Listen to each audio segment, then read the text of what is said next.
Hi, everybody. Happy Monday. It's your friend Ryan Rolfe with the Dsmsold team at Keller Williams Legacy Group here in Des Moines and Central Iowa.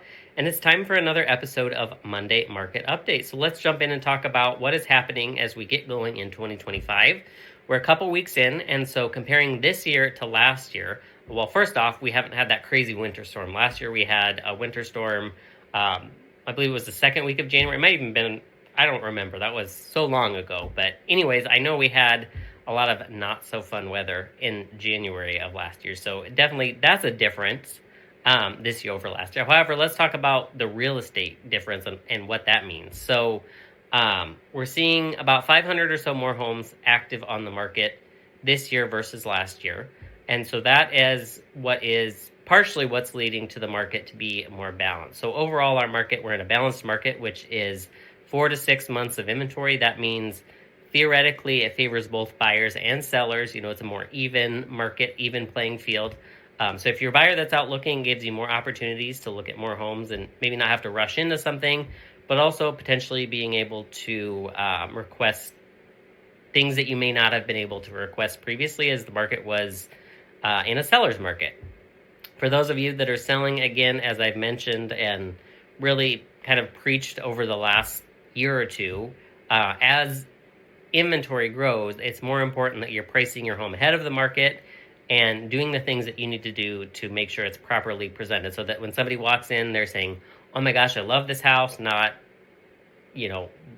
why are we walking through this house, right? So we want to make sure that it's appealing and that it's photo ready, that it is some semblance of stage. Doesn't mean you need to have professional staging, but you need to take care of making sure that the rooms look as large as possible, that they're inviting, and then looking at what your competition is doing and staying one step ahead of the competition. That's going to help you move your home quicker than other homes in the area.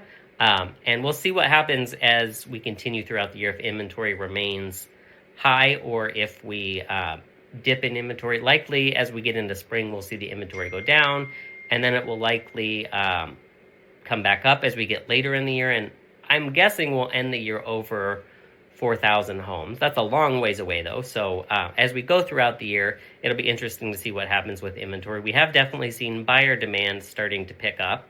Now, as we get into mid-February, that tends to be the early spring market, the start of the early spring market. So we'll likely see continued momentum building into that time. Nationally, in a Housing Wire article that I read last week, there was talks of how this year compares to previous years in buyer activity, and that was nationally that was up. So they were kind of saying that the spring market had maybe already started. We're definitely seeing more activity here in Central Iowa. Yet I think we're a little ways off from when we really get that first big push for the spring season. This weekend, we saw 118 new homes come on the market. 102 homes went into pending or under contract status, and 69 homes sold and closed. Now remember, those closed sales are usually a month or more behind. So a month ago, that was when those buyers were likely getting under contract. Those homes were getting under contract, and December was a slower month. So don't be surprised if those numbers are a little bit lower as we continue throughout the first part of 2025.